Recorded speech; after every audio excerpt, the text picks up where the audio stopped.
పితా పుత్ర పవిత్రాత్మ నామమున ఆమెన్.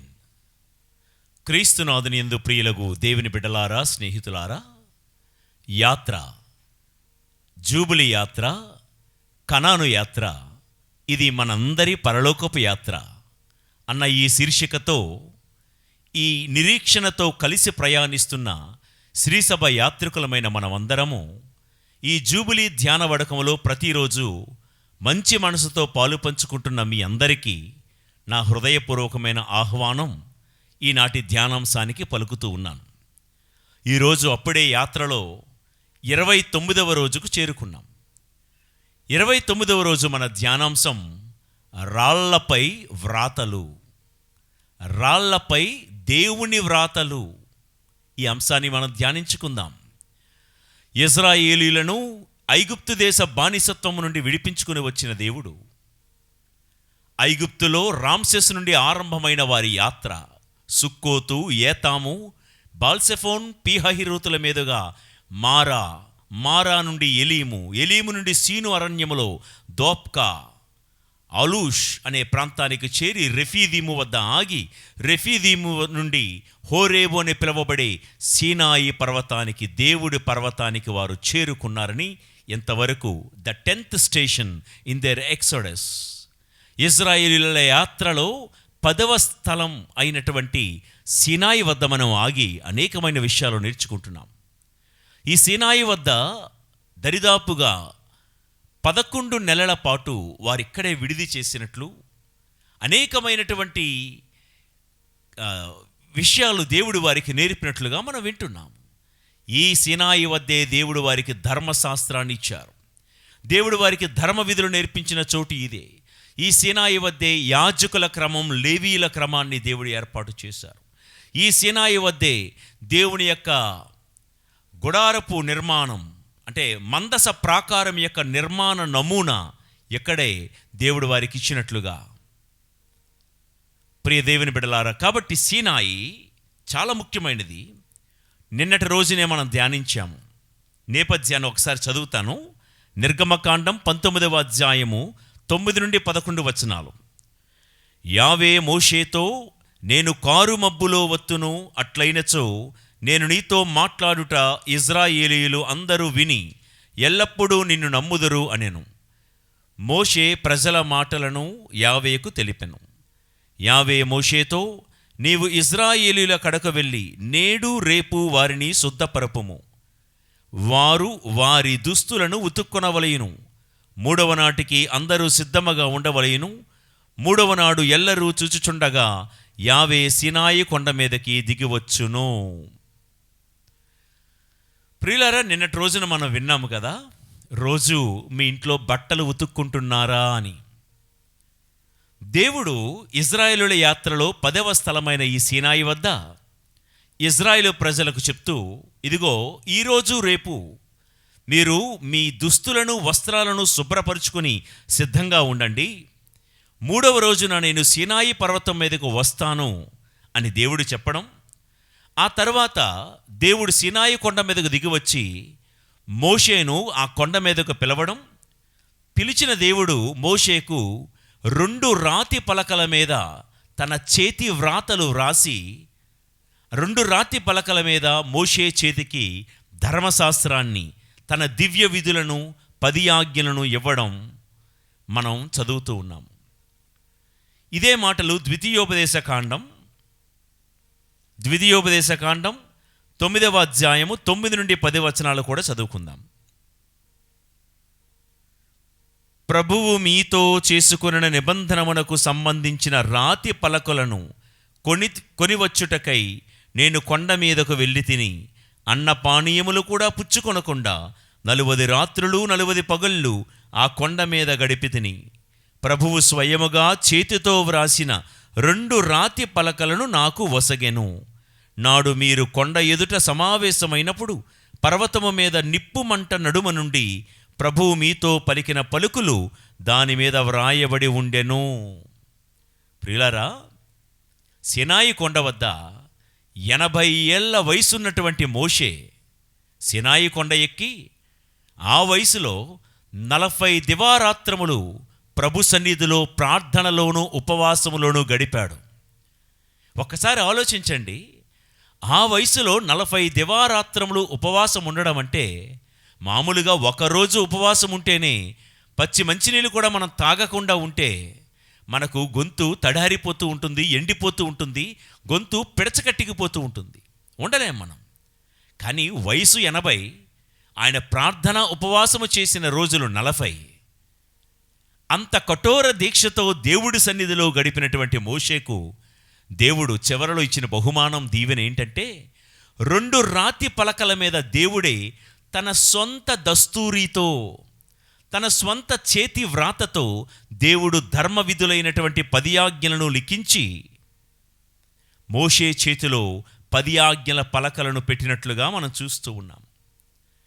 ప్రియులారా, పూర్వం రోజుల్లో ఉత్తర ప్రత్యుత్తరాలు జరిగే రోజులు పెద్దవారికి, నా వయసున్న వారికి అర్థమవుతుంది. ఇప్పుడు ఉత్తరాలు ఎక్కడున్నాయండి? ఆ రోజుల్లో దూర ప్రాంతంలో ఉన్నటువంటి తల్లిదండ్రులు ఉత్తరం రాస్తే చాలు, ఆ యొక్క ఉత్తరము మీద ఉన్న అక్షరాలు చూసి ఎంత పొంగిపోయే వాళ్ళమో. అలాగే అటు నుంచి పిల్లలు తల్లిదండ్రులకు ఉత్తరం రాస్తూ ఉంటే పిల్లల యొక్క దస్తూరి చూసి తల్లిదండ్రులు ఎంత మురిసిపోయి ఉండేవాళ్ళు కదా.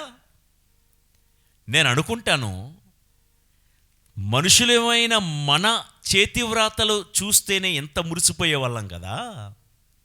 మరి మోషే గారు సీనాయి కొండ మీద సాక్షాత్తు దేవదేవుడి యొక్క దస్తూరి చూసి ఇంకెంత మురిసిపోయి ఉంటాడో.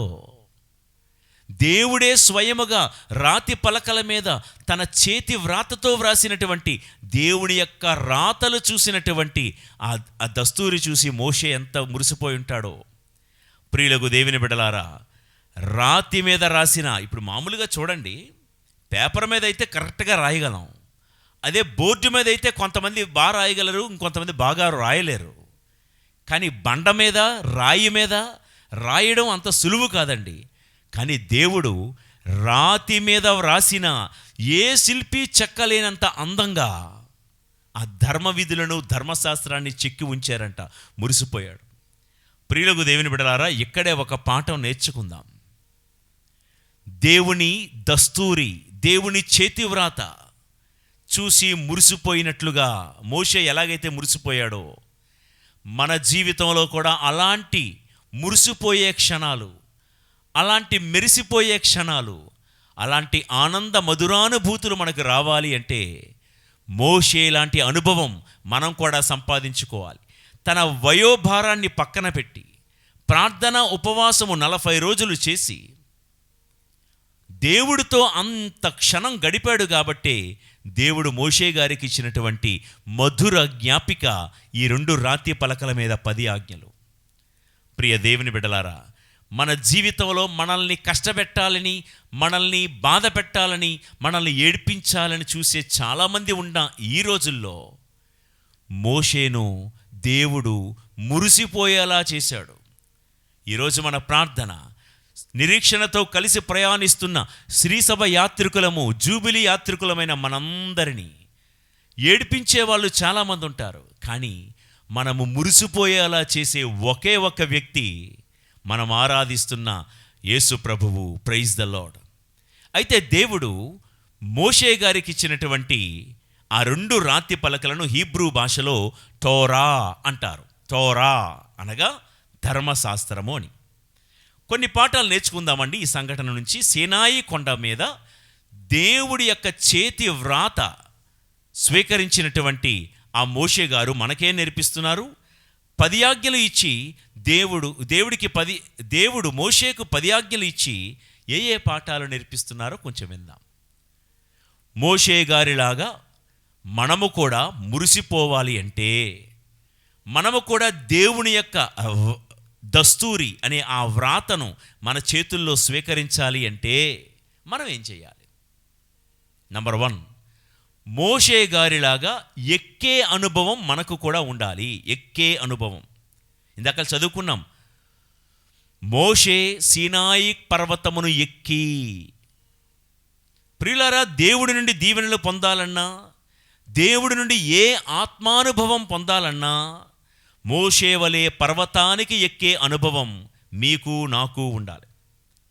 ఎక్కే అనుభవం. ఎందులో ఎక్కే అనుభవం? మన భక్తిలో దిగజారిపోకూడదు, ఎగబాకుతూనే ఉండాలి.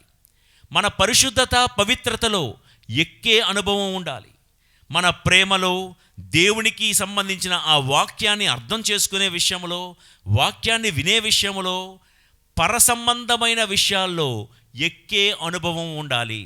అంటే నిన్నటి కంటే ఈరోజు పవిత్రతలో నేను ఎక్కుతూ ఉన్నవాడిగా ఉండాలి. నిన్నటి కంటే నా మంచితనంలో నేను ఎక్కేవాడిగా ఉండాలి.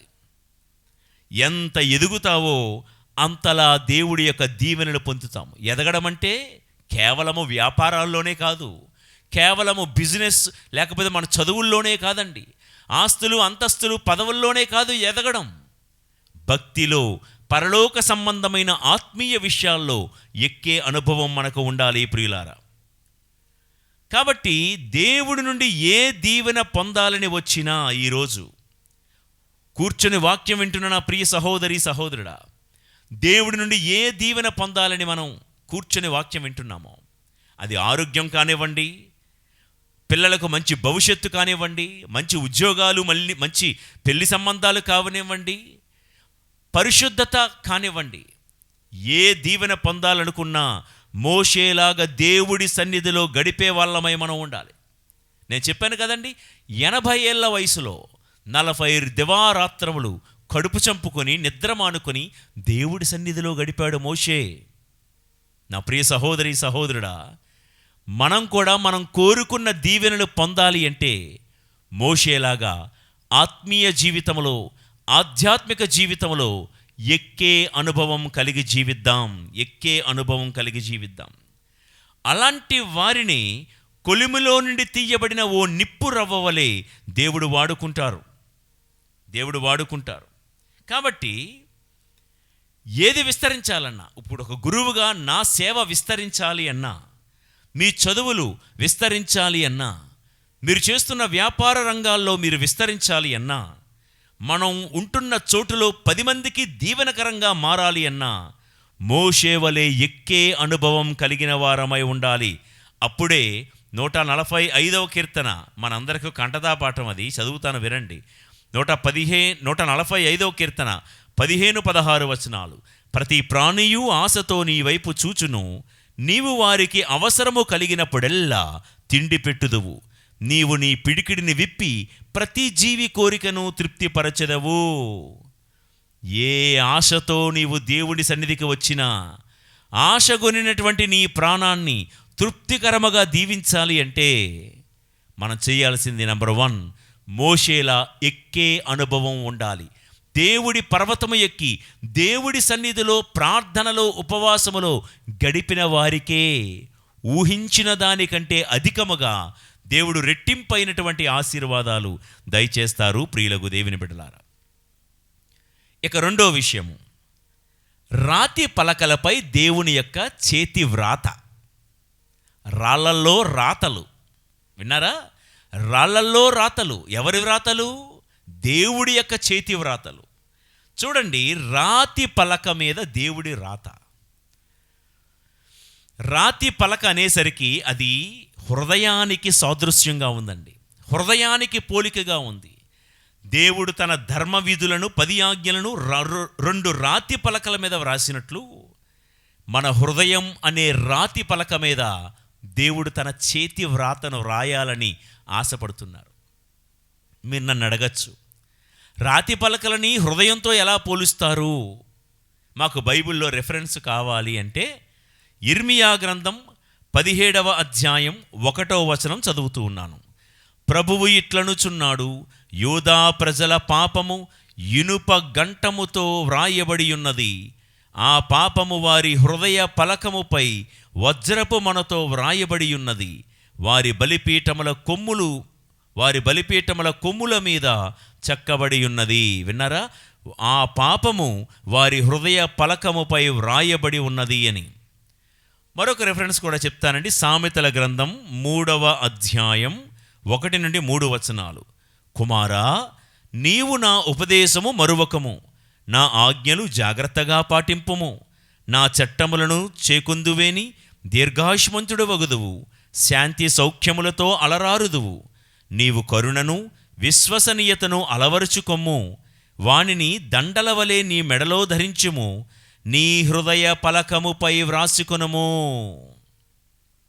అంటున్నారండి, దేవుని ఆజ్ఞలు దండలు వేసుకున్నట్లుగా వేసుకో. మనం వేసుకునే గులాబీ పూదండ, మల్లెపూల దండ, చామంతుల దండ ఉదయం పరిమళించేవి, సాయంత్రానికి వాడిపోతాయి. మనం వేసుకునే ఏ దండలైనా ఉదయానికి పరిమళాలు వెదజల్లి సాయంత్రానికి వాడిపోయే దండలే. దేవుడు కోరుకుంటుంది ఏంటంటే, మీరు దండలుగా ధరించాల్సింది అవి ఇవి కాదు, నా ధర్మ విధులే దండలుగా ధరించండి. తర్వాత వాటిని మీ హృదయ పలకము మీద వ్రాసుకునుము. ప్రియులకు దేవుని బిడలారా, రాతి పలకపై దేవుని చేతి వ్రాత, దేవుని కోరిక, దేవుడి సంకల్పం ఏంటో తెలుసా? మానవుని యొక్క హృదయం మీద సిరాతో వ్రాయాలన్నది దేవుడి కోరిక కాదు. మానవుడి యొక్క హృదయం మీద ఒక శిల్పి శిల్పాన్ని చెక్కినట్లుగా చెక్కాలన్నది దేవుడి కోరిక కాదు. మానవ హృదయంపై ఆయన ధర్మ విధులు వ్రాయాలి, తన స్వంత దస్తూరితో రాయాలని దేవుడి యొక్క కోరిక. ప్రియులారా, వాక్యం వింటున్న ఈ వాక్యాన్ని, ప్రసంగాన్ని పేపర్ మీద వ్రాసుకునేదానికంటే మన హృదయం మీద వ్రాసి ఉంచుకోవాలని దేవుడు కోరుతూ ఉన్నారు. అయితే ఇందాక నుంచి ఆ రాతి పలక మన హృదయమే అన్నాం. మా హృదయం మెత్తగా ఉందండి, మీరు రాయి అంటారేంటి? రాయి అంటే గట్టిగా ఉంటుంది కదా. అడుగుదాం, అసలు మెత్తగా ఉండాల్సిన ఈ హృదయం బండగా ఎలా మారింది? రాతి హృదయంగా ఎలా మారిపోయింది? కఠిన హృదయంగా ఎలా మారిపోయింది అంటే, ప్రతి మనిషి హృదయం ఈ రోజుల్లో బండగా మారిపోయింది, రాయిగా మారిపోయింది. దేవుడి కోరిక సంకల్పం ఏంటంటే, ఎలాగైనా ఆ మనిషి బండ హృదయం మీద నా వ్రాతలు రాయాలి, ఆ మనిషి కఠిన హృదయం మీద నా ధర్మ విధులు రాయాలి, ఆ హృదయాల స్థానంలో మాంసపు మెత్తటి హృదయాన్ని ఇవ్వాలి అన్నది దేవుడి యొక్క సంకల్పం. ప్రియులకు దేవుని బిడలారా, రాతి పలకల మీద దేవుడు తన ధర్మ విధులు చెక్కుతూ ఆయనలో ఉన్నటువంటి ఆశ ఏంటో తెలుసా? ఇజ్రాయేలు ప్రజలారా, ఈ రాతి పలకల మీద నా ధర్మశాస్త్రాన్ని మీకు ఎందుకు ఇస్తున్నానో తెలుసా? యాత్రలో ఉంటున్న మీలో చాలామంది కఠిన హృదయులు, మీలో చాలామంది బండ హృదయాలు, రాతి హృదయాలు, కరగని హృదయాలు. ఎందుకంటే దేవుడు చూశారు, పగలు మేఘమై రాత్రి అగ్నిస్తంభమై వారిని వెంబడిస్తూ దేవుడు వారిని చూశారు.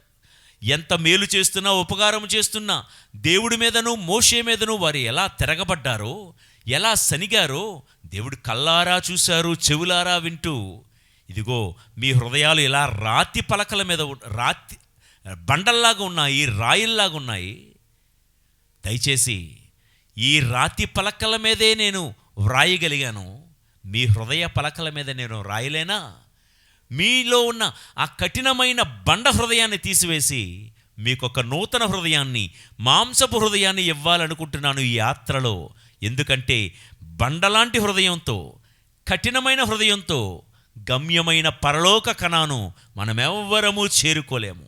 అందుకే దేవుడిస్తున్న మాట ఏంటంటే, మీ రాతి పలకల మీద నా చేతి వ్రాత వ్రాస్తూ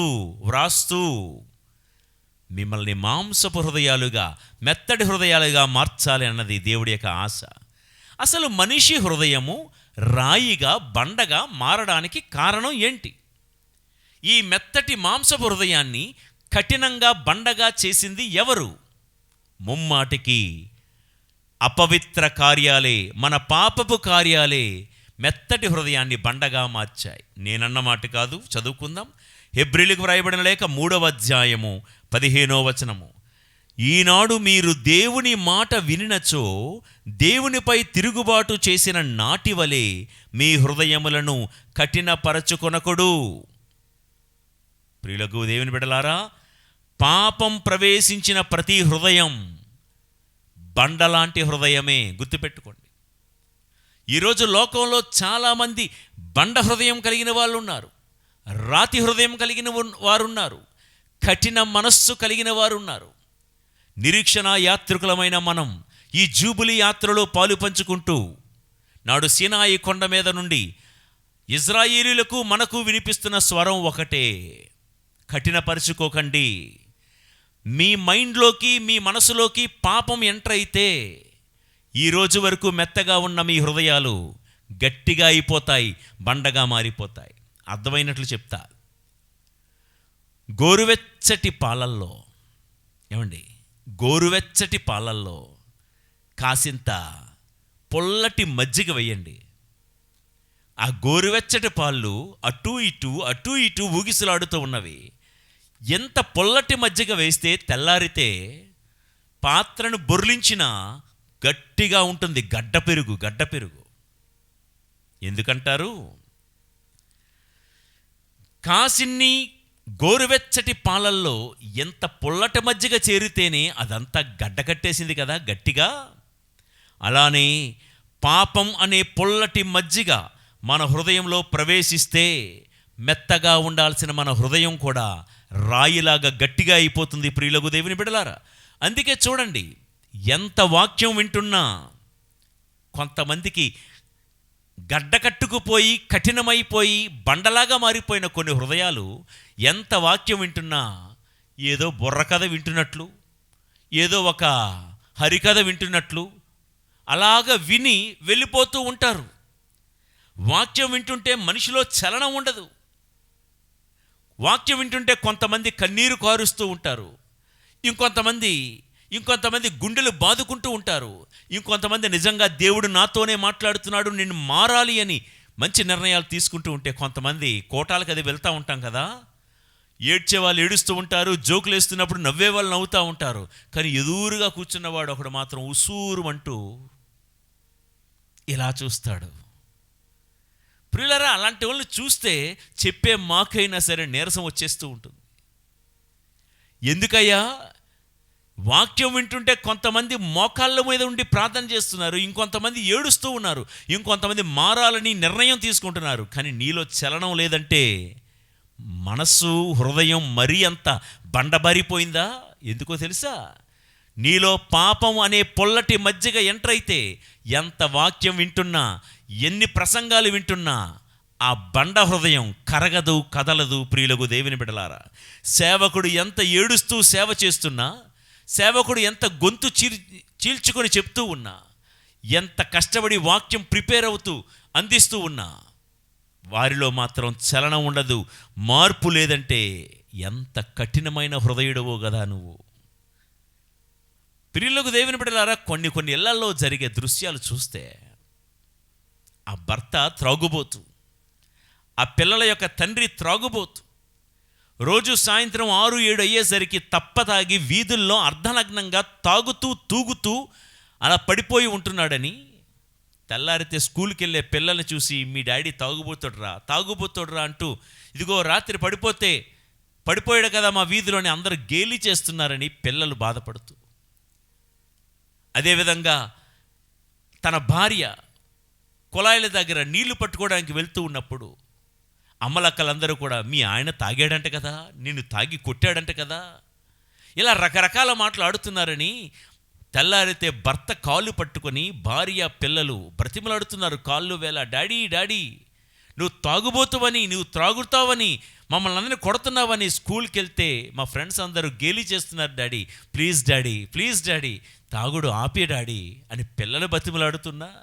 ఏమండి, వీధిలో పరుగు పోతుంది, మిగతా వాళ్ళ ముందు ముఖం చూపించుకోలేకపోతున్నానండి, సూటిపోటి మాటలతో నన్ను గుచ్చి వేధిస్తున్నారు, దయచేసి తాగుడు మానేయండి అని కాళ్ళు పట్టుకొని బ్రతిమలాడుతున్నా ఈ కసాయి భర్త, ఈ కఠినాత్ముడైనటువంటి తండ్రి కాళ్ళు ఈడ్చుకుంటూ విదిలించుకుంటూ మళ్ళా కళ్ళు దుకాణానికి వెళ్ళిపోతున్నాడంటే ఎంత బండ హృదయం కాకపోతే పిల్లల కన్నీరు చూసైనా కరగలేదే ఈ బండ హృదయం. కట్టుకున్న ఆలి, ఆ భార్య యొక్క వేదన కూడా గుర్తించలేకపోయాడే ఈ బండ మనిషి. ప్రియులకు దేవుని బిడ్డలారా, అదే చెప్తున్నాను, కొన్ని హృదయాలు ఎంత ఏడ్చినా ఎంత బాధపడినా కరగవు. కారణం పాపమనే పొల్లటి మజ్జిగ వారి జీవితంలో ఎంటర్ అయిపోయింది. ఇప్పుడు జీవము లేని ఒక రాయి దగ్గరికి, బండ దగ్గరికి వెళ్ళి, ఏమే బండ, నాకు ఆకలేస్తుంది, నాకు దాహంగా ఉంది, మరి లేకపోతే నాకు కష్టం ఇది అది అంటే గంట సేపు మాట్లాడు, 2 గంటల సేపు మాట్లాడు, బండగానే ఉంటుంది. అది కరగదు, అది చలించదు, అది ఏమీ తిరగదు. నీ కష్టాలు విన్నట్టే ఉంటుంది, ఉన్నట్టే ఉంటుంది, కానీ దానివల్ల ఏం ప్రయోజనం ఎలాగైతే లేదో. ప్రియులకు దేవుని బిడ్డలారా, పాపం చేసిన ప్రతి మనిషి హృదయం కూడా అలా జీవము లేని బండ లాంటిదే. అప్పుడప్పుడు వార్తాపత్రికల్లోనూ, టీవీల్లో, న్యూస్ల్లో మనం వింటున్నాము, తండ్రి మందలించాడని. ఏమండి, రోజు పబ్జీ గేమే ఎందుకు ఆడుతున్నావని తల్లి మందలించిందంట కొడుకుని. వాడేం చేశాడు తెలుసా? ఇంట్లో ఉన్నటువంటి పిస్టల్ తీసుకొని తల్లిని పటామని కాల్చి చంపేశాడు. ఏంటి? తల్లి మందలించిందని. నిన్ను మందలించాల్సింది నీ తల్లో నీ తండ్రి కాకపోతే ఎవరు మందలించాలి నిన్ను? ఎందుకయ్యా? వాడికి ఉంటే మహా అయితే 14-15 సంవత్సరాల వయసు ఉంటుంది. తల్లి మందలించిందని వాడు తల్లినే చంపేశాడు, పబ్జీ గేమ్ ఆడద్దని. మరొకడు ఐపీఎల్ మ్యాచ్లే చూస్తున్నావు, పరీక్షలు వస్తున్నాయి కదా, ఎందుకు చదవటం లేదు, చదవాలి కదా అంటే ఇంటి నుంచి 5 రోజులు వెళ్ళిపోయాడంట. వీళ్ళంతా గాలిస్తూ పోలీస్ స్టేషన్కి వెళ్తూ తల్లిదండ్రులు టెన్షన్ పెట్టేసుకుంటే ఈ 5 రోజులు వాళ్ళ ఫ్రెండ్ ఇంటికి వెళ్ళి తండ్రి మందలించిన పొద్దుపోగల ఐపీఎల్ క్రికెట్ మ్యాచ్లు చూస్తూ గడిపాడే తప్ప, అరే నేను ఇంటికి వెళ్ళకపోతే మా అమ్మా నాన్నలు కంగారు పడతారని కనువిప్పు వీడికి లేదంటే చిన్న వయసులోనే వీడి మనస్సు ఎంత బండబారిపోయిందో.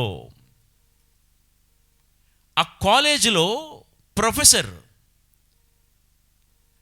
ఆ స్టూడెంట్ని తిట్టారని, ఎందుకంటే సెమిస్టర్లో ఏ ఎగ్జామ్స్ కూడా క్లియర్ చేయలేదు, పైపెచ్చు అక్కడ పక్కన ఉన్నటువంటి కో ఎడ్యుకేషన్ కాలేజ్ అది, అమ్మాయిల్ని ఏడిపిస్తున్నాడని కంప్లైంట్ వచ్చిందని ప్రొఫెసర్ గారు మందలించారని ఏం చేశాడంట వాడు ఆ స్టూడెంట్ ఆ ప్రొఫెసర్ గారు కాలేజ్ అయిపోయిన తర్వాత వెళ్తూ ఉంటే దారి మధ్యలో ఓ టర్నింగ్ ఉన్నప్పుడు దారి మధ్యలో స్కూటర్కి అడ్డంగా పెద్ద కర్ర, ఇంత లావుడ్పాటి కర్ర తన మిత్రులతో పాటు అడ్డుగా పెడితే ఆ యొక్క కర్రను ఢీకొట్టుకొని ప్రొఫెసర్ గారు పడిపోతే చావు బతుకుల వరకు వెళ్ళి, ఏమండి, తలకు 18 కుట్లు పడ్డాయంట. ఏం చేశాడు ప్రొఫెసర్? ఏమన్నా ఆయన నిన్ను కన్నాడా? నీకు మంచి చెప్పాడు, ఏమయ్యా బాగా చదువుకోవయ్యా, బాగా చదువుకో, కాలేజీకి వచ్చింది కామెంట్స్ చేయడానికి, ర్యాగింగ్లు చేయడానికి కాదు కదా, బాయ్కాట్స్ చేయడానికి కాదు కదా, చదువుకో బాగా అని చెప్పినందుకు ఆయన బండికి అడ్డంగా పెద్ద దొంగన పెట్టి ఆయన పడిపోయేలా చేసావు. అంటే ఆయన్ని చంపడానికి ప్రయత్నించావు కదా. అంటే ఆ వయసులో నీ మీద ఏం కేసులు ఉండవనా? ఒకవేళ అరెస్ట్ అయినా జస్ట్ జువనైల్ హోమ్కి కొన్నాళ్ళు పంపించి వదిలేస్తారనా? చూడండి ఎంత కిరాతకంగా ఆలోచిస్తున్నారో. పెద్దవాళ్ళని లేదు, చిన్నవాళ్ళని లేదు, ఎట్లా చెప్పుకోవాలంటే బోల్డ్ అన్ని ఉదాహరణలు రోజు టీవీ చూస్తూ ఉంటే న్యూస్ల్లో మీకే వినబడతాయి, కనబడతాయి. నేను మీతో చెప్తున్న మాట ఏంటంటే, ప్రియులకు దేవుని బిడ్డలారా, కాస్త గోరువెచ్చటి పాలల్లో ఇంత మజ్జిగ చాలు గడ్డ కట్టడానికి. ఈ జీవితంలో ఎంత పాపం ప్రవేశిస్తే చాలు మెత్తటి మాంసపు హృదయములాగా ఉన్న మన జీవితాలు, మన హృదయాలు బండ హృదయాలుగా మారిపోవడానికి. దావీదు జీవితం నుంచి ఒక ఉదాహరణ చెప్తాను. ఎవరి దావీదు? చాలా సున్నితమైన మనస్కుడండి. దేవుడే అన్నాడు, దావీదు నా హృదయానుసారుడు అని. His heart is just like mine. నా హృదయానుసారుడని దేవుడే చెప్పాడు. అంత సున్నితమైన హృదయుడు. ఎంత సున్నితమైన హృదయుడు అంటే అండి, ఒకానొక సందర్భంలో మీకు తెలుసు, దావీదు గారిని సౌలు మహారాజు చంపడానికి తరుముకుంటూ వస్తూ ఉన్నాడు. దావీదుని సౌలు తరుముకుంటూ వస్తున్నాడు. దావీదు అలా అలా అలా అలా తప్పించుకుంటూ ఒక చోట ఉంటే వేటాడే క్రమంలో బాగా అలిసిపోయి ఒక గుహలో పడుకున్నాడు సౌలు మహారాజు ఆదమరిచి నిద్రపోతూ ఉంటే దావీదు తన అనుచరుడితో పాటు సౌలు పక్కన వచ్చి నిలబడ్డాడు. దావీదు చేతిలో ఈటె ఉంది. పక్కనున్నవాడు చెప్పాడంట దావీదుతో, దావీదు ఎంతకంటే చక్కటి ఛాన్స్ నీకు దొరకదు. నిన్ను వెంటాడుతూ నిన్ను శత్రువుగా చూసినటువంటి సౌలు ఇదిగో నీ కళ్ళ ముందు నీ నీ నీ ఈటెకు చాలా దగ్గరలో ఉన్నాడు. నువ్వు చెయ్యి ఇలా అంటే చాలు, సౌలు పేడ ఆ రోజుతో విరగడైపోతుంది. చంపేయి, మళ్ళా సౌలు తర్వాత నువ్వే రాజువి అని చెప్తూ ఉంటే దావీదు అన్నాడంట, నేను అలాంటి పని చేయలేను, నేను ఆ పని చెయ్యలేను. అప్పుడు మళ్ళా పక్కవాడు అన్నాడంట, సరే కనీసం నువ్వు వచ్చి ప్రాణాలతో వదిలేసావు కదా సౌల్ని అని తెలియాలి కదా పని. నువ్వెలాగూ చంపలేదు, నువ్వు మంచోడివి, కానీ నిన్ను చంపడం మాత్రం ఆయన ఆపడు కదా సౌలు. అందుకనే నువ్వు అతనికి ప్రాణభిక్ష పెట్టావని తెలియడం కోసం నువ్వేం చేస్తావంటే, సౌలు పడుకున్నాడు కదా, ఆయన దగ్గరికి మనం వెళ్ళామని తెలియడానికి సౌలు మహారాజు యొక్క అంగీ వస్త్రము చివరన కొంత కత్తిరించుకుని వెళ్ళు అన్నాడు. సరేలే, చంపడం కంటే ఇది బెటరే కదా అని చెప్పి వాడి మాటలు విని దావీదు సౌలు మహారాజు యొక్క చిన్న వస్త్రాన్ని కత్తిరించుకొని వెళ్ళిపోయాడు. నిద్ర నుండి మేలుకున్నాడు సౌలు. దూరం నుండి దావీదు పిలుస్తున్నాడు, ఓ సౌలు రాజా, నువ్వు నా చేతికి చిక్కావు, కానీ నువ్వు నన్ను చంపాలని ప్రయత్నించినా నేను మాత్రం నీ మీద దయా జాలి కరుణ ప్రదర్శించి నిన్ను వదిలేస్తున్నా. నేను నీ దగ్గరికి వచ్చానో లేదో అని భ్రమపడుతున్నావేమో, ఇదిగో చూసుకో నీ అంగీ చెంగును నేను కత్తిరించి వచ్చా అని చూపించాడు. ఇలా డైలాగులు మాట్లాడాడు, ఇలా అన్నాడే కానీ తర్వాత బైబిల్లో వ్రాసున్న మాట ఏంటంటే, దావీదు చాలా బోరున ఏడ్చేశాడంట ఈ పని చేసినందుకు. విలవిల్లాడిపోయాడు దావీదు. ఎందుకో తెలుసా? అయ్యో, దేవుడు అభిషేకించినటువంటి సౌలైనా రాజుగా దేవుడే కదండి అభిషేకించాడు. దేవుడు అభిషేకించినటువంటి సౌలు మీద నేను చేయి చేసుకున్నానా? దేవుడు అభిషేకించిన ఒక వ్యక్తి మీద నేను ఇటువంటి పాడు పని చేశానా? నేను తాకకూడనిది తాకాను, నేను ముట్టకూడనిది ముట్టాను అని సున్నిత మనస్కుడు కదండి దావీదు, విలవెల్లాడిపోయాడంట. ప్రియులకు దేవుని బిడ్డలారా, ఒక్క క్షణం ఆగండి, ముందుకెళ్దాం. మళ్ళా ఏనాడైనా మన జీవితంలో ముట్టకూడనిది ముట్టినప్పుడు మన మనస్సాక్షి దావీదును హెచ్చరించినట్లుగా మన మనస్సాక్షి ముట్టకూడనివి ముట్టినప్పుడు ఏనాడైనా మనల్ని హెచ్చరించిందా? చూడకూడనివి చూసినప్పుడు మన మనస్సాక్షి ఏనాడైనా మనల్ని గద్దించిందా? వినకూడనివి వింటున్నప్పుడు మన మనస్సాక్షి మనల్ని హెచ్చరించిందా? వెళ్ళకూడని ప్రదేశాలకు వెళ్ళినప్పుడు, చెయ్యకూడని పనులు చేసినప్పుడు, త్రాగకూడనివి తినకూడనివి తిన్నప్పుడు మన మనస్సాక్షి మనల్ని ఏనాడైనా గద్దించిందా? ఈ మైండ్లోకి రాకూడని ఆలోచనలు, తప్పుడు ఆలోచనలు వచ్చినప్పుడు మన మనస్సాక్షి ఏనాడైనా మనల్ని గద్దించిందా? క్రమం తప్పినప్పుడు, తప్పుదోవ తప్పినప్పుడు, చదవకూడని అశ్లీలమైనటువంటి పత్రికలు చదివినప్పుడు మన మనస్సాక్షి ఏనాడైనా గద్దించిందా? ఏ రోజైనా మన మనస్సాక్షి మనతో మాట్లాడిందా? దేవుడి సన్నిధిలో ఏ రోజైనా పాపము చేసినందుకు బాధపడ్డావా? విలవల్లాడిపోయావా? ఒకవేళ విలవల్లాడలేదు, ఏమీ అనిపించలేదు, ఏ పాపం చేసినా నాకేం అనిపించట్లేదు అంటున్నావంటే నీ జీవితంలో పొల్లటి మజ్జిగనే పాపం చేరిపోయింది.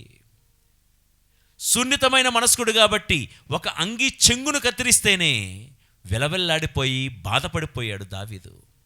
ఈరోజు అయ్యో, మా అమ్మ నాన్నని, తల్లిదండ్రులను అంత మాట అన్నానా అని నీకు ఏమాత్రం హృదయంలో బాధ లేదంటే ఎంత బండబారిపోయిందోనయ్యా నీ హృదయం.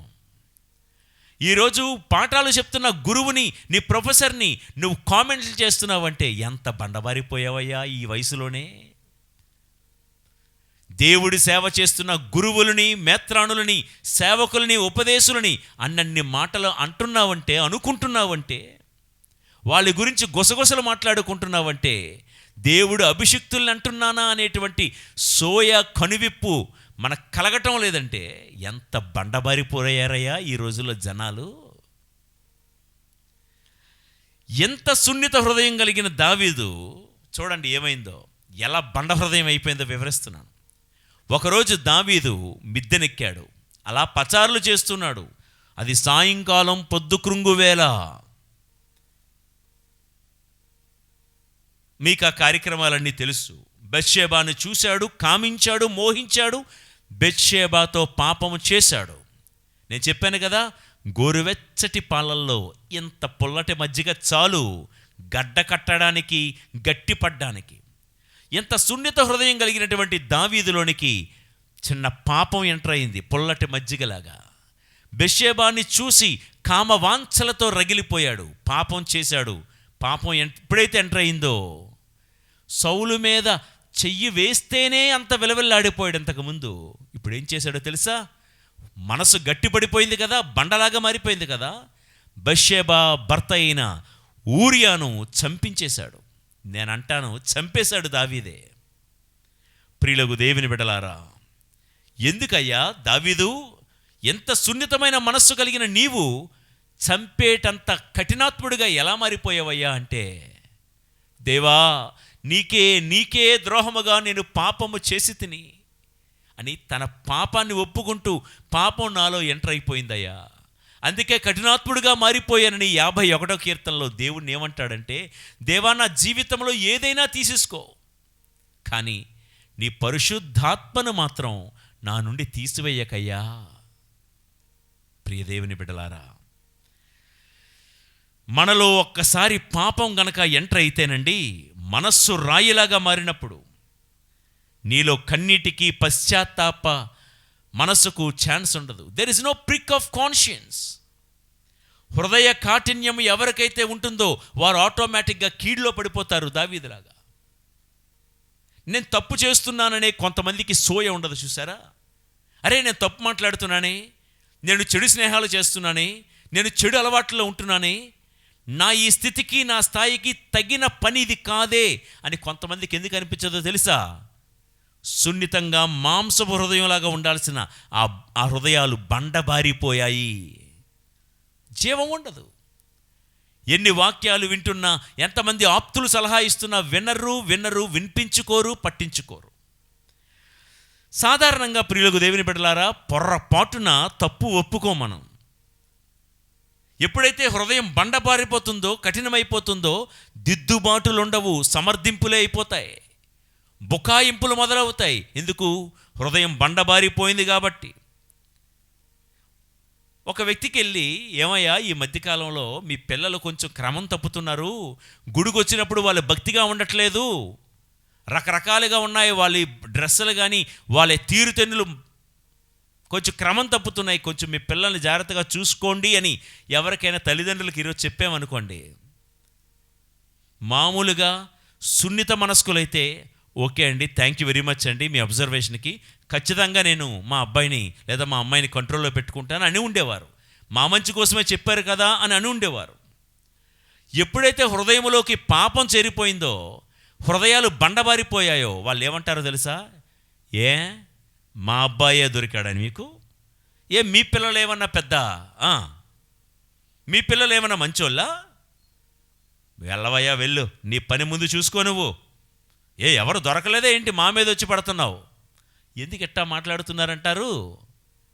హృదయాలు బండబారిపోయాయి. నేను పనిచేసే ఒక చోట జరిగిన చిన్న తమాషా అనుభవాన్ని మీతో పంచుకుంటా. ఒకరోజు నేను పనిచేసే ఆ చోట కరెంట్ ప్రాబ్లం ఏదో వచ్చింది. మా ప్యారిష్లో ఒక మంచి ఎలక్ట్రీషియన్ ఉన్నాడు. కొంచెం పేర్లు మార్చి చెప్తాను, ఎందుకంటే వాళ్ళు ఫీల్ అవుతారేమో. శేఖర్ అనే ఒక ఎలక్ట్రీషియన్ ఉన్నాడు.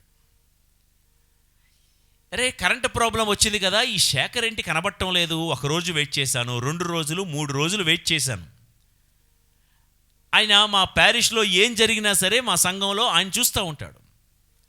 అయితే అక్కడే గార్డెన్ పని చేస్తున్న రోజు వస్తూ ఉంటాడు రాములు అని. నేను మామూలుగా మాట వరుసకి అన్నాను, రాములు ఈ మధ్య మన శేఖర్ కనబడటం లేదు, ఎందుకంటే కరెంట్ ప్రాబ్లం ఉంది కదా, మన శేఖరు ఎక్కడ కనబడ్డాడేంటి, చూసావా ఏంటి అని అడిగా. రాములు అన్నాడు, ఓ మన శేఖరా, ఇందాకలే మన సినిమా థియేటర్ లేదు, సినిమా థియేటర్ రోడ్లో నాకు కనబడ్డాడండి అన్నాడు. ఓహో ఓకే. మరుసటి రోజు శేఖర్ నా వద్దకు వచ్చాడు, ఆ ఎలక్ట్రీషియన్. నేను చూసి చూడగానే, ఏమయ్యా శేఖరు, ఎక్కడ కనబడడం మానేసావు? 3 రోజుల నుంచి నీ కోసం వెతుకుతా ఉన్నాను. నిన్నటి రోజునే మన రాములతో అన్నాను, శేఖర్ కనిపించడం లేదేంటంటే, ఇదిగో అండి నాకు అక్కడ సినిమా రోడ్లో కనబడ్డాడు, థియేటర్ ఉన్న రోడ్లో కనబడ్డాడు అన్నానండి. శేఖర్ అంటాడు, ఏంటండి నేను సినిమా థియేటర్లో కనబడ్డానా? అయితే ఒకసారి ఫాదర్ గారండి, నేను ఒక్కనే సినిమాకి వెళ్ళానా? ఈ రావుగాడికి నేనంటే పగండి, నేను ఒక్కనే సినిమాకి వెళ్ళానంటారా? మన సంఘానికి, మన విచారణకి పూజకు వచ్చే వాళ్ళు ఎంతమంది సినిమాకి చూడలేదంటారు? ఇదిగో వాడొచ్చాడు, వీడొచ్చాడని 10 మంది పేర్లు టక చెప్పాడు. నేను ఒక్కనే సినిమాకి వెళ్ళినట్టు నన్ను నిలదీస్తున్నారేంటండి అంటాడు. నేను అన్నాను, శేఖరు, నేనేమన్నానని నువ్వు అంత కోప్పడిపోతున్నావు? మన రాములు ఏమన్నాడంటే మన శేఖరు సినిమా థియేటర్ రోడ్లో కనబడ్డాడన్నా. నువ్వు థియేటర్లో కనబడ్డావని నేను అనలేదు, రాములు అనలే అని అంటుంటే ఆ ఎలక్ట్రీషియన్ శేఖర్ అంటాడు కొంతసేపు ఆగి, అయితే ఫాదర్ అండి మొత్తం నేనే చెప్పేశానంటారా అంటున్నాడు. ప్రియ దేవుని బిడ్డలారా, తప్పు చేసిన బుకాయింపులు ఎందుకు వస్తున్నాయి? సమర్థింపులు ఎందుకు వస్తున్నాయి? దిద్దుకోవలసిన ఆ చోట ఎందుకు సర్దుకుంటూ పోతున్నావు? ఎందుకు సమర్థించుకుంటూ పోతున్నావు? మెత్తగా ఉండాల్సిన మన హృదయాలు పాపము జొరబడి గట్టిగా మారిపోయాయేమో. ప్రియులకు దేవుని బిడలారా, ఏదేను తోటలోనూ ఇదే బుకాయింపు. పండు ఎందుకు తిన్నావు ఆదాము అంటే, నీవు నాకు తోడుగా ఇచ్చినటువంటి ఆ స్త్రీ తినమన్నది. అమ్మ నువ్వెందుకమ్మ తినమన్నావంటే, ఆ జిత్తులు మారి అయిన సర్పము నన్ను మోసపుచ్చినది, అందుకే తిన్నాను. ఒప్పుకోరు. తప్పైపోయింది ప్రభువా, తప్పైపోయింది, బుద్ధి గడ్డి తిని తప్పు చేశాను అని ఒప్పుకోలేదే. సమర్థింపు, బుకాయింపులు ఎక్కడొస్తాయో తెలుసా? హృదయం కాఠిన్యం అయిపోయినప్పుడు. నా ప్రియ దేవుని బిడలారా, ఈ నిరీక్షణ యాత్రలో పాలు పంచుకుంటున్న మీ హృదయం, నా హృదయం దేవుడు మెత్తగా ఉండాలని కోరుకుంటున్నాడు. సున్నిత హృదయం కలిగి ఉండాలని దేవుడు కోరుకుంటున్నాడు. నేను చాలాసార్లు చెప్తాను కదా, ప్రభు సన్నిధికి వచ్చి ఏం నేర్చుకున్నాం? పాట పాడడం నేర్చుకున్నాం, ప్రసంగం చెప్పడం నేర్చుకున్నారు, వాయిద్యాలు వాయించడం నేర్చుకున్నారు చాలామంది. కానీ ప్రభు కోరిక ఏంటో తెలుసా? నా వద్దకు వచ్చి నేనెంత సాధు స్వభావుడినో, నేనెంత వినమ్ర హృదయుడినో మీరు నా నుండి నేర్చుకోండియా. కయీను ఏమన్నాడండి? కయీను నీ తమ్ముడైన హేబేలు ఎక్కడయ్యా అంటే, నేనేవైనా మా తమ్ముడికి కాపలాదారుని అనుకుంటున్నావా అని.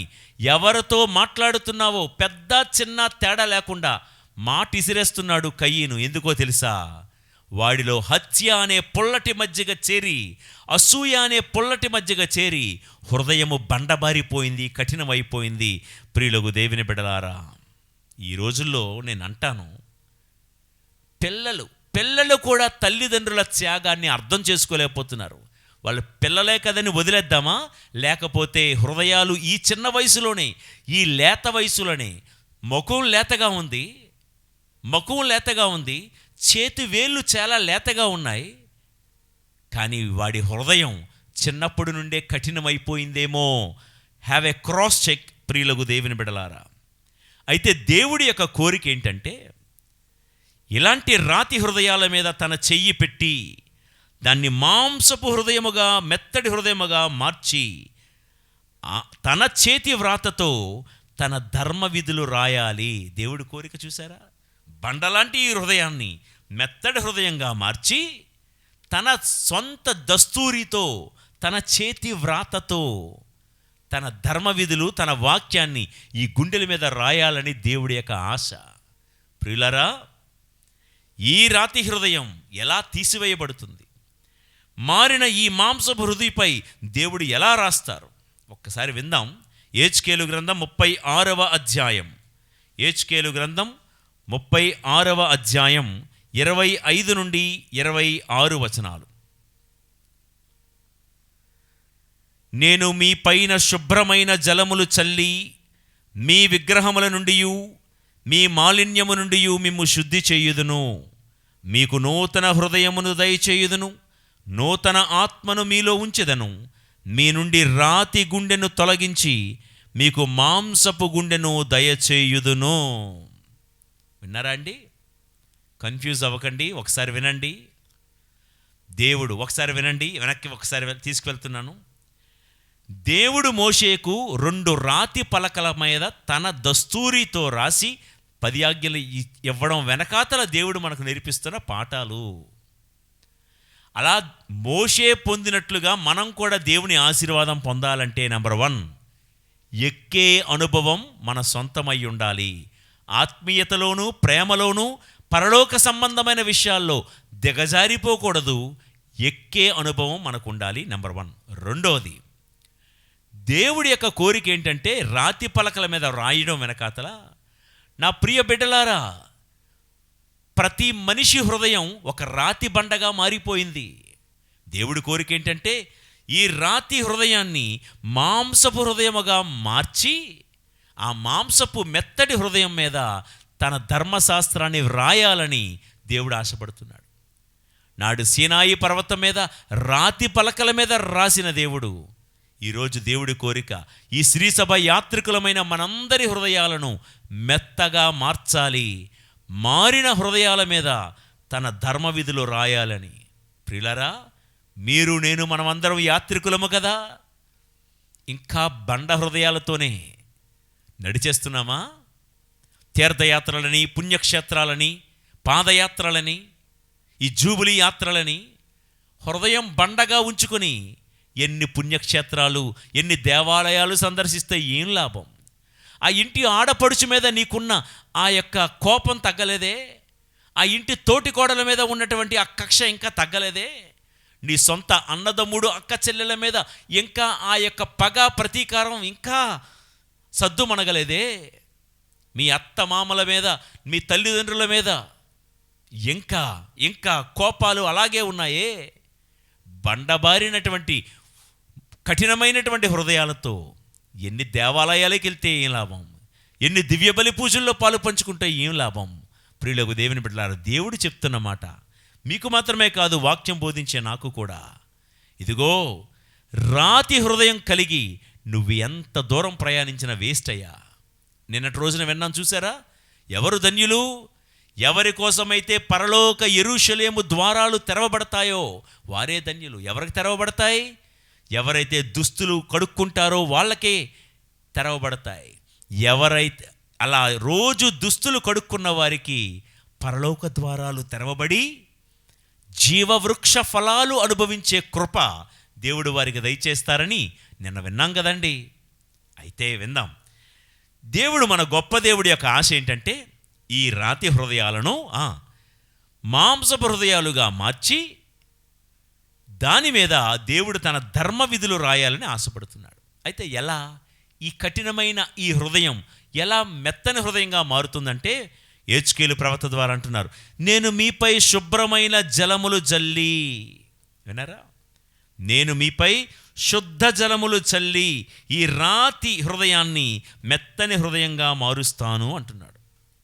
శుద్ధ జలములు ఏంటో తెలుసా? క్రీస్తు రక్తం, పవిత్రాత్మ. శుద్ధమైన జలాలు, పరిశుద్ధాత్మ, మంచు జల్లులు, క్రీస్తు రక్తం. ప్రియ దేవుని బిడ్డలారా, ఈ నీరే మన కఠినమైన హృదయాన్ని మెత్తగా మారుస్తుంది. వాక్యం అనే నీరే కఠినమైన మన హృదయాన్ని మెత్తగా మారుస్తుంది. అందుకేనండి, మీకు పని లేక కాదు, నాకు పని లేక కాదు, ఎందుకు ఇంత గంట సేపు, ప్రతిరోజు గంట సేపు, గంట పైగా వాక్యం ఎందుకు మీతో పంచుకోవడం? మీ మీద శుద్ధమైన జలములు చల్లటానికి దేవుడి కార్యక్రమాన్ని వాడుకుంటున్నాడు. కఠినమైన ఈ హృదయం మీద శుద్ధమైన జలములు పడితే మెత్తటి హృదయంగా మారుతుంది. ఇప్పుడు వేసవకాలంలో భూమిని చూడండి, భూమి చీలిపోయి ఉంటుంది, భూమి నెరవిచ్చి ఉంటుంది, బీటల వారి ఉంటుంది. వేసవకాలంలో మట్టి పిల్లలు చూడండి ఎంత గట్టిగా ఉంటాయో, రాయల్లాగుంటాయి. కానీ దాని మీద ఒక్కసారి తొలకరి వాన పడితే గట్టిగా ఉన్న మట్టి పిల్లలు కూడా మెత్తటి మన్నుగా మారిపోతాయి. ఆ మెత్తటి మన్నుగా మారిన ఆ భూమి మీద ఏ విత్తనము నాటినా, ఏ వాక్యాన్ని వెదజల్లినా విస్తారముగా ఫలిస్తుంది ప్రియులకు దేవుని బిడ్డలారా. కాబట్టి క్రీస్తు రక్తం అనే శుద్ధ జలములు మన మీద పడితే ఈ బండ హృదయం మెత్తటి హృదయముగా మారిపోతుంది. అందుకనే రోజు మనం చేసే ఎజాకులేటరీ ప్రేయర్స్ అంటారు, అంటే సుకృత జపాలు. క్రీస్తు రక్తమా నా మీద ప్రోక్షించండి, క్రీస్తు రక్తమా మాము ప్రోక్షించండి, క్రీస్తు రక్తమా మమ్ము ప్రక్షాళన చేయండి. By the precious blood of Jesus, have mercy on us. By the precious blood of Jesus, have mercy on our family. This should be our prayer. కాబట్టి ప్రతిరోజు క్రీస్తు రక్తం అనే ఆ శుద్ధ జలములు మన మీద పడాలని మనం ప్రార్థన చేసుకుంటూ వెళ్ళాలి. పౌలు గారు కొరింథీయులకు రాసిన మొదటి లేఖ 1వ అధ్యాయము 18వ వచనము, ఏలైనా భ్రష్టులైపోవుచున్న వారికి క్రీస్తు శిలువ మరణమును గూర్చిన సందేశము అర్ధరహితమైనది, కానీ రక్షింపబడుచున్న మనకు అది దేవుని శక్తి. కొంతమందికి లోకంలో మహానుభావులని చెప్పబడిన వాళ్ళకి క్రీస్తు శిలువ మరణం వాళ్లకు అర్ధరహితం, అర్థం కాదు వాళ్ళకి. ఆయన ఏంది 3 మేకుల మీద వేలాడాడు, తను తాను రక్షించుకోలేడా?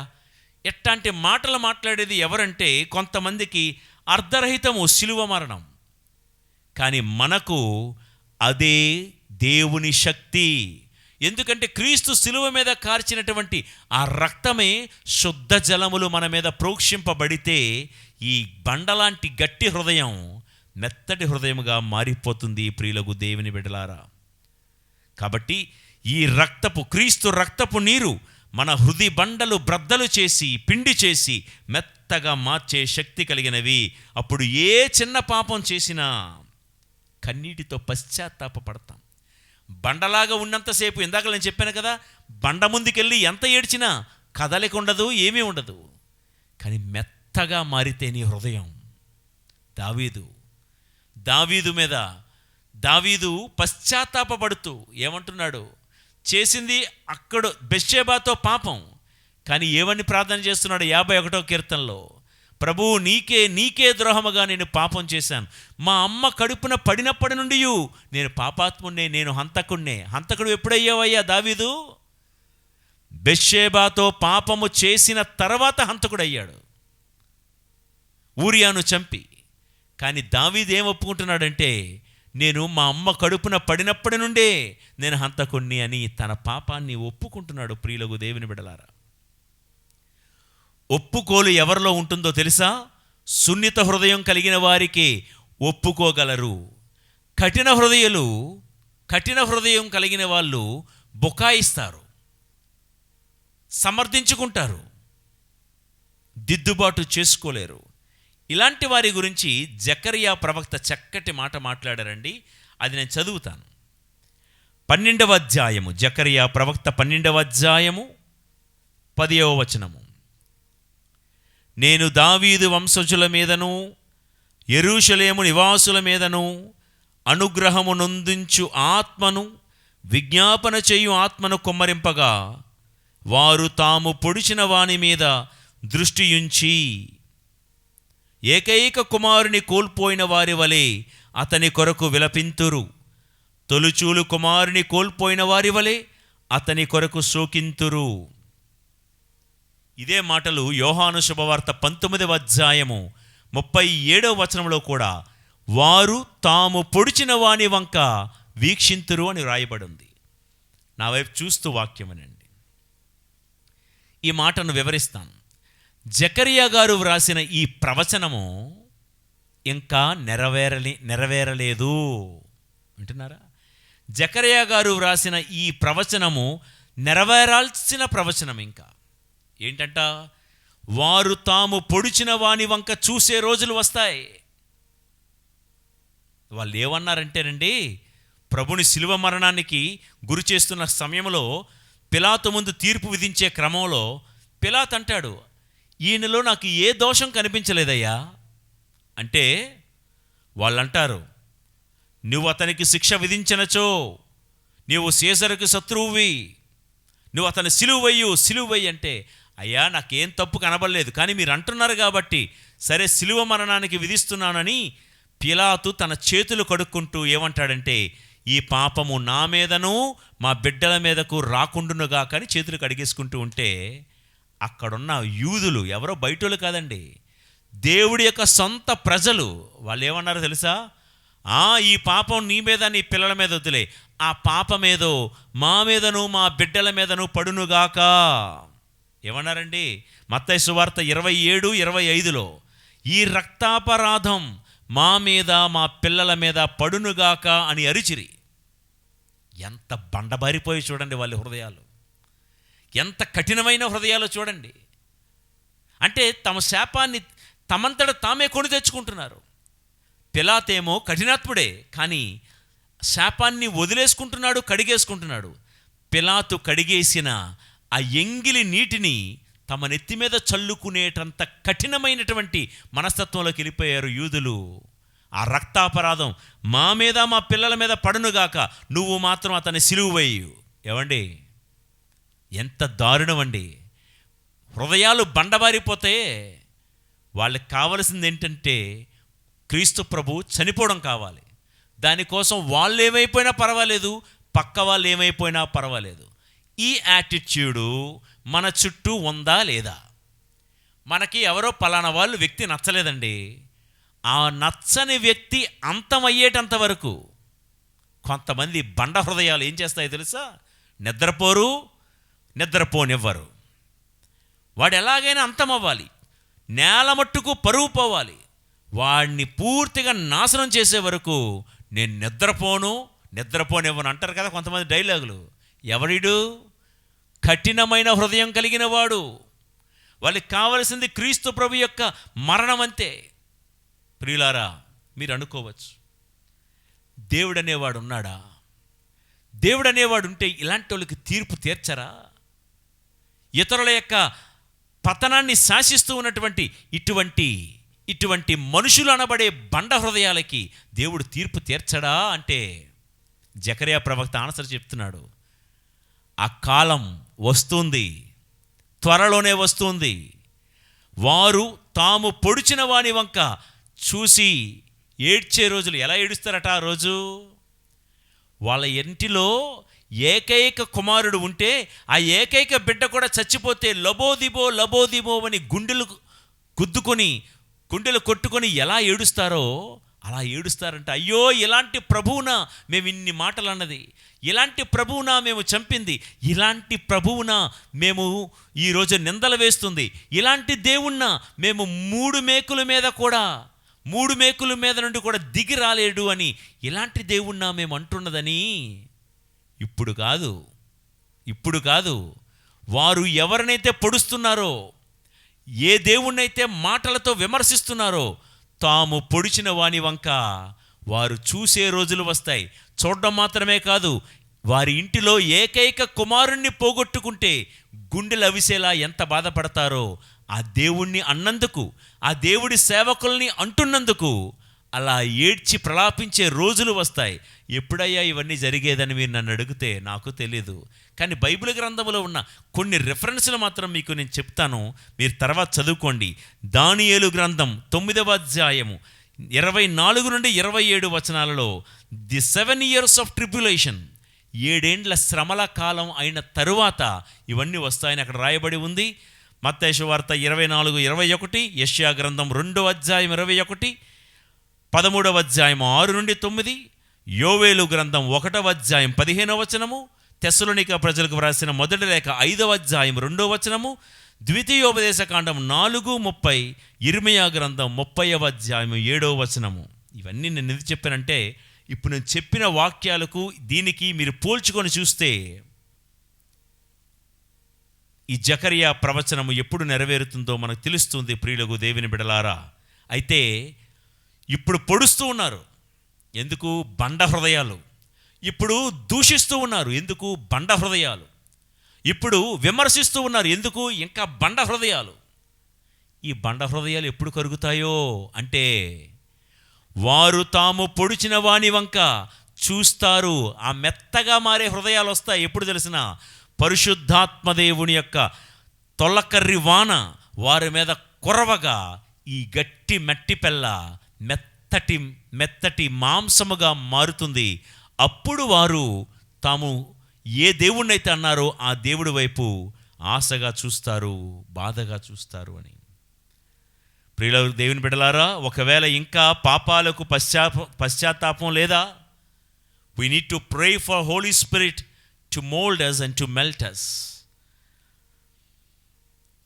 కొరింథీయులకు వ్రాసిన 2వ లేఖ 3వ అధ్యాయం, కొరింథీయులకు వ్రాసిన 2వ లేఖ 3వ అధ్యాయం 2 నుండి 3 వచనాలు చదువుతాను. మీరే, పౌలు గారు అంటున్నాడు, ఓ సంగమా, కొరింథీ సంగమా, ఓ విశ్వాస సంగమా, ఇంతవరకు కాగితాల మీద రాశాము, లేకపోతే ఇంతవరకు ఇంకా పేపర్ల మీద రాసాం. ఏమండి, చూడండి ఒక్క మాట, తర్వాత చదువుకుందాం ఆ మాట. పాత నిబంధన గ్రంథములో దేవుడు రాతి పలకల మీద వ్రాశారు, అవన్నీ పగిలిపోయాయి. ప్రవక్తలు జంతు చర్మాల మీద వ్రాశారు, అవి చిరిగిపోయాయి. ఇప్పుడు పౌలు గారు ఏమంటున్నారో, అందుకనే ఇవి పగిలిపోయాయి, ఇవి చిరిగిపోయాయి, కాబట్టి మేము మీ మెత్తని హృదయాల మీద వ్రాయాలనుకుంటున్నాము. ఇప్పుడు వినండి. మీరే మా హృదయములపై వ్రాయబడి అందరూ తెలుసుకునదగినదియు చదువదగినదియు అగు మా పరిచయ పత్రము. క్రీస్తే ఈ పరిచయ పత్రమును వ్రాసి మా ద్వారా పంపినట సుస్పష్టము. అది రాతి పలకపై సిరాతో వ్రాయబడలేదు, అది మానవ హృదయములపై సజీవుడగు దేవుని ఆత్మతో వ్రాయబడినది. పాత నిబంధన గ్రంథంలో మోషేకు రాతి పలకల మీద దేవుడు తన దస్తూరితో వ్రాశాడు.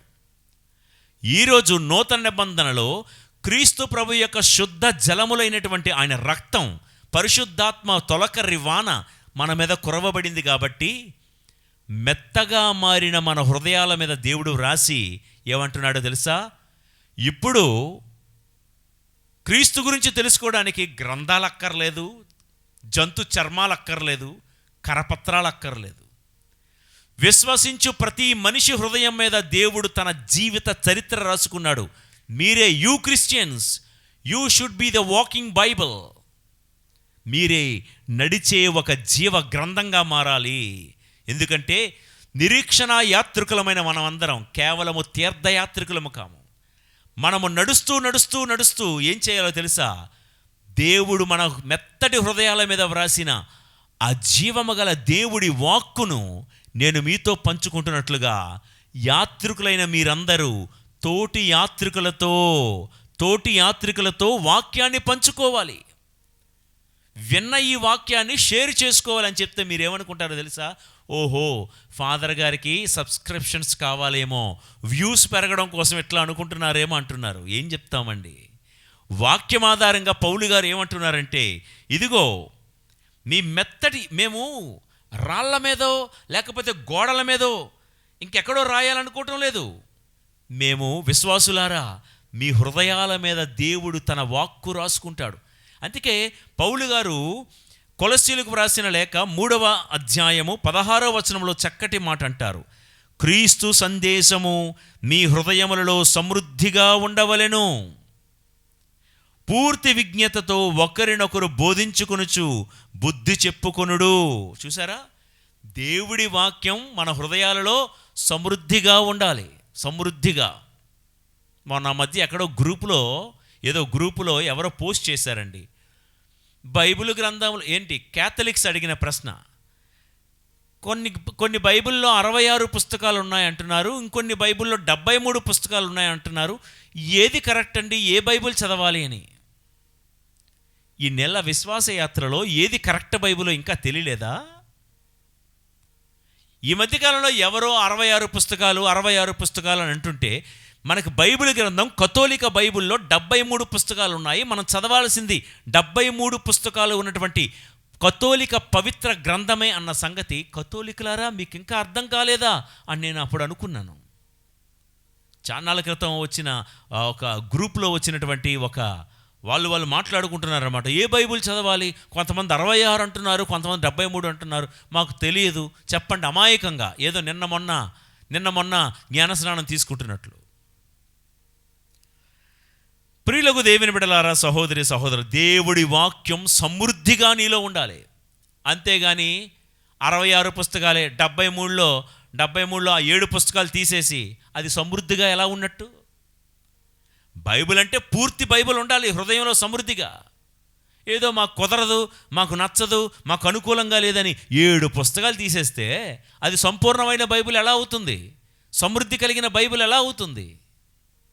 ప్రియ దేవుని బిడ్డలారా, వాక్యం ఉండాల్సింది ఎంతెంత లావుపాటి గ్రంథాల్లోనో, మన ఇంటి గోడల మీదో, మన ఇంటి డోర్ పోస్ట్ మీదో వాక్యాలు రాసుకుంటే సంబరపడిపోకండి.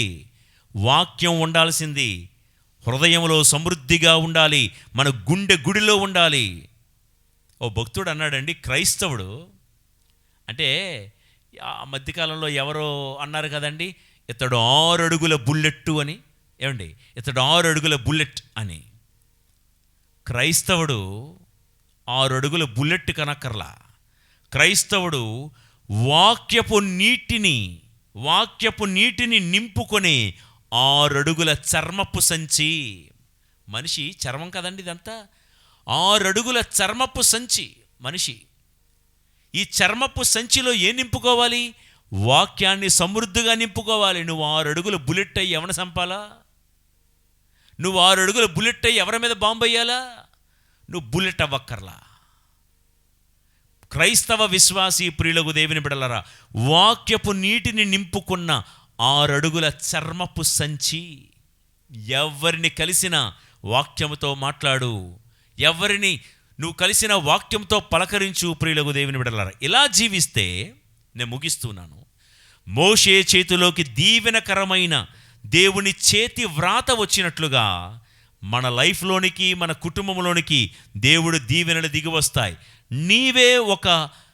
నీవే ఒక మాంసపు హృదిగా మారితే మోషే కంటే మనం గొప్పవాళ్ళం అవుతాం. ఎందుకు తెలుసా ఈ మాట అన్నాను? మోషేకు అక్కడున్న రాతి పలకల మీదే దేవుడి యొక్క రాత, రాళ్ళల్లోనే రాతలు. కానీ ఈరోజు ఈ రాతి గుండెను మాంసపు మెత్తడి హృదయంగా మార్చుకో. ఈ యాత్రలో నేను చెప్పేది ఒక్కటే పాయింట్. నాడు రాళ్ళల్లో రాతలు రాశారు, ఈరోజు నీ గుండెల్లో దేవుడు రాతలు రాయాలని ఆశపడుతున్నాడు.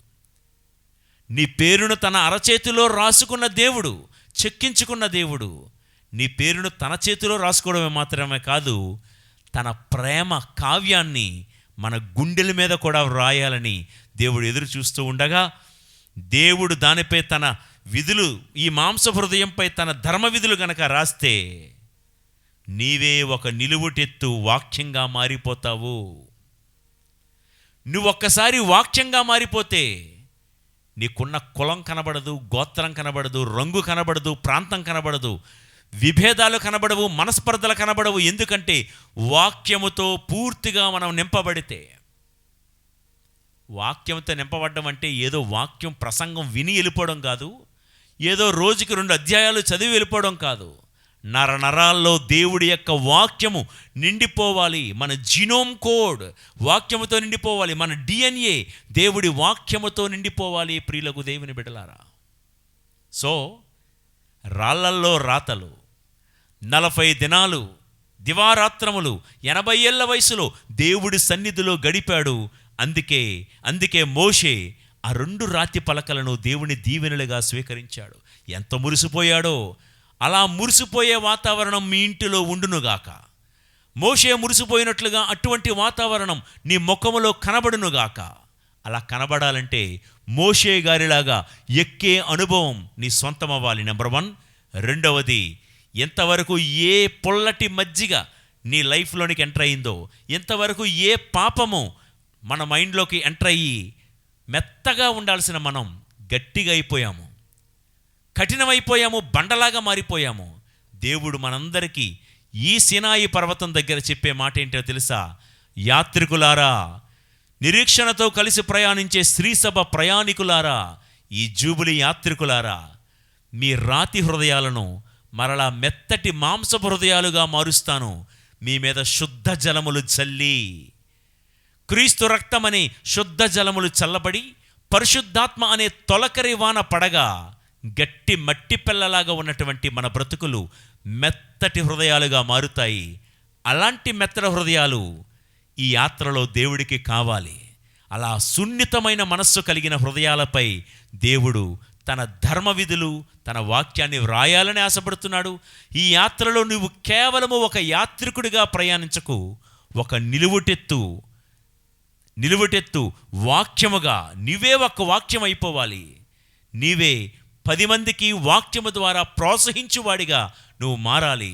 ఇదే దేవుడు కోరుకుంటున్న కోరిక.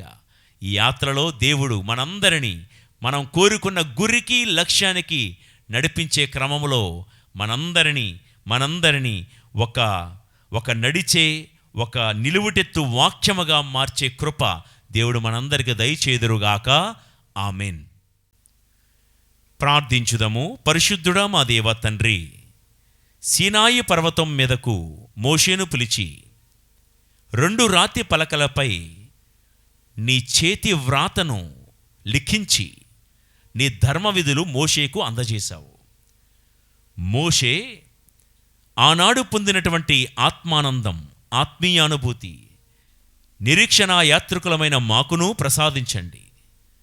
ఈ ఆత్మానందం మేము పొందాలంటే మోషేలాగా మేము కూడా నీ సన్నిధిలో ఎక్కువ సమయం ప్రార్థనలో గడపాలని, మా ఆధ్యాత్మిక విషయాల్లో ఎక్కే అనుభవంలో మేము కూడా రావాలని మేము నేర్చుకుని ఉన్నాము. అట్టి కృప మాకు ప్రసాదించండి దేవా. పాపము చేసి పాపము అనే స్వభావము మా జీవితంలోనికి ప్రవేశించి మెత్తగా ఉన్నటువంటి మా హృదయాలు కఠినమైపోయాయి. ప్రభువా మమ్ము కరుణించండి.